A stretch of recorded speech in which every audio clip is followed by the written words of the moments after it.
The WNBA has a problem. Guys, there's ratings for a couple of these games that are eye-poppingly bad. Kathy Engelbert, this is what happens when you don't protect your superstar.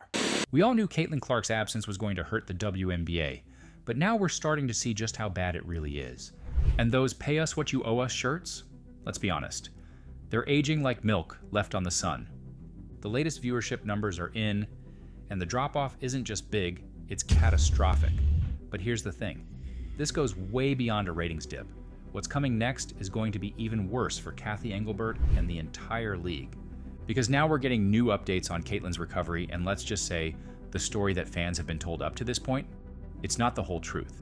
This is shaping up to be a disaster for the WNBA that's playing out in real time, and the biggest I told you so moment in history for Caitlin Clark's fans. So let's break it down, the numbers, the fallout, and the truth about Caitlin's injury timeline. But first, hit that like button to wish her a full recovery, no matter how long it takes. Y'all cannot come out there with those shirts of pay us what you owe us, and then do that in the All-Star game. The players' t-shirts weren't the only statement at the All-Star game. We also got a live demonstration of exactly what the WNBA looks like without Caitlin Clark. And it wasn't pretty. But you wouldn't know it from the way the media covered it. Without Caitlin in the lineup, viewership plunged 36%. But ESPN, they ran with a headline bragging about a triple-digit increase, conveniently comparing it to 2023, the year before Caitlin Clark even set foot in the league. They really thought nobody would notice. Instead, it backfired. Classic Streisand effect. Their spin only made the crash more obvious. And when you combine that with the pay us what you owe us shirts and the flop of a performance on the court, the players didn't just take a PR hit, they got absolutely roasted online. But here's the kicker. That wasn't rock bottom. Because now we've got the numbers from the most recent Fever Sky game, with Caitlin and Angel Reese both sidelined. And the drop-off from their first matchup is nothing short of jaw-dropping. Let's take a look right here. First time these two teams matched up this season. 2.7 million average views on ABC. Peaked with 3.1 million viewers. Up 115% versus last year's season average on ABC. Even though Caitlin and the Fever took a big step forward in 2024, while the Sky were headed in the opposite direction, the WNBA still decided to lock them in for 5 head-to-head matchups this season. The first one? An absolute ratings bonanza. Millions tuned in. But the moment Caitlin went down, the freefall began. From 2.7 million viewers in the opener, to 1.9 million in the rematch, and then just 1.5 million in their third meeting. Each game, a little more of the audience disappears. And now, it's fallen even further. 1.31 million? We have officially regressed. We have went way backwards, which is slightly above the average national TV viewership for Fever games this year. But it also is the least watched of the 8 Chicago and Indiana games since 2024. That's right. Only 1.3 million viewers watched the latest Fever Sky game. And while that might look decent in isolation, in context, it's a disaster. That's 1.4 million fewer people than tuned in for their first meeting, a collapse of more than 50%. To put it in perspective, the preseason exhibition where the Fever faced the Brazilian national team, that also drew 1.3 million viewers in the preseason. And here's the real kicker. These Fever Sky games aren't just any games. They're supposed to be the WNBA's crown jewel matchups, the marquee event, the ones casual fans actually plan their day around. The WNBA has a problem. Because it seems with Caitlin Clark out, not only are the Indiana Fever games losing their steam, not only is the marquee matchup against the Chicago Sky losing its steam, that's the marquee matchup this league has to offer casual fans. You go up to anybody in the streets, name 2 WNBA players. One is always going to be Caitlin Clark, and the second is usually going to be Angel Reese. Maybe you'll get a Sabrina, maybe. But usually it's going to be those 2. Now sure, for the Fever, these matchups with the struggling Sky have been a godsend. They've padded the win column and put Indiana in a far better spot to make the playoffs. But beyond that, the reality is impossible to ignore. The casual fans, the millions who tuned in just for Caitlin Clark, are checking out until she's back. And that raises a question the league probably doesn't want anyone asking. Is that why Caitlyn's injury updates have been so vague? Why does every status report feels like it's holding something back? Because the more you look at it, the more it feels less like transparency and more like they're trying to keep hope alive for ticket sales, TV ratings, and everything in between. 1.4 million people checked out. That's not a trend that the WNBA is excited about. That's a trend that Kathy Engelbert would say, hey, Fever, hey, Lynn Dunn, hey, Kelly, hey, Amber, can you guys start dangling that Caitlin Clark return like you used to do? You know, before Caitlin Clark gave a statement and you guys were hands off. Can you guys, just string them along a little bit more? We want to get these ratings back up. Lately, we've seen Game Time Decision next to Caitlyn's name, only for Stephanie White to turn around and admit she's not even doing full practices yet. I'll get to her actual status in a second, but think about what that does. It plants just enough doubt to keep fans hoping she'll suit up. Because if people knew for sure Caitlyn was out, plenty would dump their tickets or scrap trips they've already booked, costing teams and local economies millions. And when you see the next set of league-wide ratings, you'll understand exactly why they might play that card. The reality is simple. No Caitlyn, no interest. Sun vs. Aces Sunday, 180,000 views. Dream vs. Mercury Sunday, 160,000 views. Now, if the growth is as substantial as the ladies in the Players Association want you to believe, if the growth is as big as the ladies in the WNBA Players Association want you to believe, as the old guard wants you to believe, these 180s, these 160s would be at least 300,000. At least 300,000 on NBA TV, right? I mean, these are unrivaled numbers, and not in the way the league would want.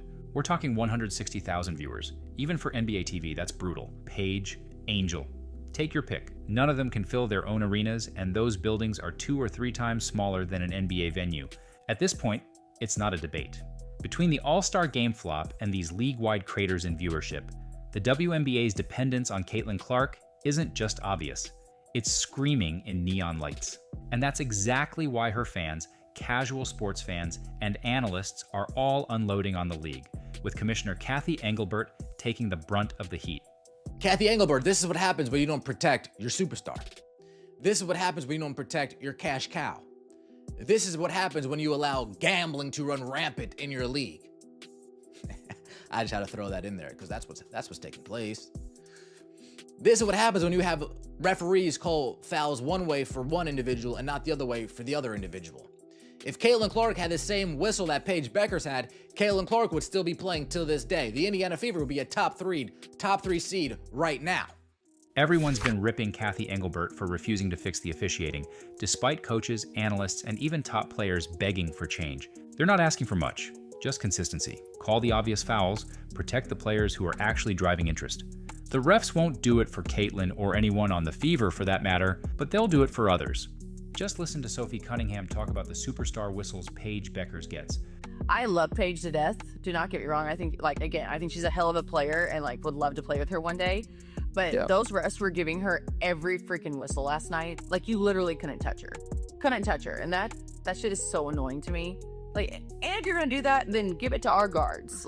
I just hate the inconsistencies. Or we know she's a good rookie and, she's going to get some whistles. But, to get the treatment she got last night was crazy. Yeah. Crazy. Called. Well, she's gonna be one of those players that she's already gonna be a GOAT. She's gonna be a Hall of Famer. Everyone knows that she's freaking hell of a player, but getting some of those whistles already, oh my, I couldn't. The Connecticut Sun game was the black eye of the season, the clearest, most public symbol of the abuse Caitlyn's taken on the court, with nothing more than a slap on the wrist from the league. It's exactly the kind of thing that makes Caitlyn's fans shrug when the league's numbers tank without her. Many will tell you flat out, if she's out, I'm out. Because without Caitlyn in the lineup, the complaints are always the same. It's slow, it's stale, it's boring. Between the two rivals, I can tell you a big problem right now. Watchability. These games are not fun to watch right now. And honestly, some of the games with Caitlin Clark were not fun to watch.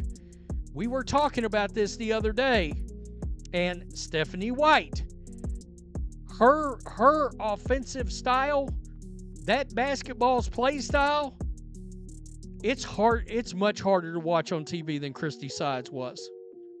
I'm just being honest. It's not nearly as entertaining of basketball as we saw last year. And now we've hit the point where things could spiral for the WNBA. The latest updates on Caitlin's status? Not exactly the good news the league was hoping for. Sure, she looks fine in a few social clips, even casually kicking a soccer ball, but looking fine and being in game shape are two very different things. By all accounts, she's nowhere close to ready, which means this absence might not just be a couple more games, it could be weeks, maybe the rest of the regular season. And every single day she's out, the league's biggest draw is stuck on the sidelines, and the ratings, attendance, and hype are sinking right along with her. Scott Agnes is one of the people named in Christine Brennan's book as basically an in-the-know person that is around the team, so he knows more than we do. And someone said, just can't wait till Cece's back. She's the most dynamic electric player in the WNBA. Great job, Lexi. Have patience at least several more weeks. So everyone's kind of expecting the 22nd as a return, because they're playing, I think that they play on like the 18th and the 22nd. They have a 4-day break. I think everyone's expecting the 22nd as a return. Like several more weeks and you're into the playoffs. Like Stephanie White was saying that she's not done anything with the team. Like she's not even shooting around with the team. While I'm not a fan of Scott Agnes labeling some Caitlin Clark supporters the dark side, the guy is around the team every day, and he's plugged in. Now he's saying Caitlin will be out several weeks, and let's be real. Several doesn't mean 1 or 2. That's at least 3. Here's the problem. We're in the final stretch of the season.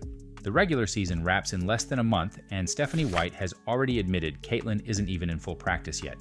At this point, fans and analysts are connecting the dots, and many are starting to believe the unthinkable. Caitlin Clark might be done for the year. If I'm their coach, she needs to practice for at minimum a week. At the minimum, she needs to be doing everything in practice for at least a week before you throw her back in the mix. Now you're going to throw her back in the mix when all of these teams are at peak condition, and we already know what happens when Caitlin Clark gets back out on the court. Teams play defense on her differently. They play extra physical with her. There's all of these different factors that come into play. That's why I'm sort of leaning to the point of maybe Caitlin should be out for the rest of the season. Maybe this season is just done for her. Maybe it doesn't make sense for her to come back into the mix if the Fever aren't contenders. Are the Fever contenders at this point? I'm just not so sure. Do you risk another injury that can again compound and turn into something else down the line? If you caught Caitlin's interview with Sue Bird, she openly admitted something telling. She feels pressure to play because of the fans. And last time, that pressure made her rush back before she was ready. This time, her mom stepped in with a different message. Slow down. You've already given everything to your team, the league, and the fans. Now it's time to put yourself first, and that's exactly what she's doing. No rushing, no cutting corners, and right now, there's no timeline for her return. So I think that's been like the hardest part, has just been like the stop and go of everything. Like, yeah. And also like with the type of injuries that I've dealt with, like there's no real, it's not like 6 weeks. All right, you're coming back for the Connecticut Sun game on August all about how you 30th feel in the moment. Or whatever. It's like, how do you feel? Like, and even like when I have been back, like I don't know how I'm gonna feel the next day after playing, like when you're dealing with like these type of injuries. So this is why there's a very real possibility that everyone, from the Fever to the league office, already knows Caitlin could be done for the rest of the regular season. Maybe even the year. They just can't admit it, because saying it out loud would be financially devastating for both the team and the league. And the timing couldn't be worse. NFL preseason, college football. Even preseason games are already outdrawing the WNBA in the ratings. Heck, we've got more people betting on the colors of the rubber objects thrown on the court than the games themselves. The league is in trouble, and that's bad news for both players and owners. Because the more obvious it becomes that the WNBA can't survive without Caitlin Clark, the less leverage players will have in the next CBA. And that's why more and more people believe this is headed straight for a strike. But here's the reality. A strike wouldn't just hurt the WNBA, it could end it. Either way, if you're the WNBA, you cannot afford a strike. You cannot afford a canceled season. This league doesn't have enough of a dedicated fan base to survive a canceled season.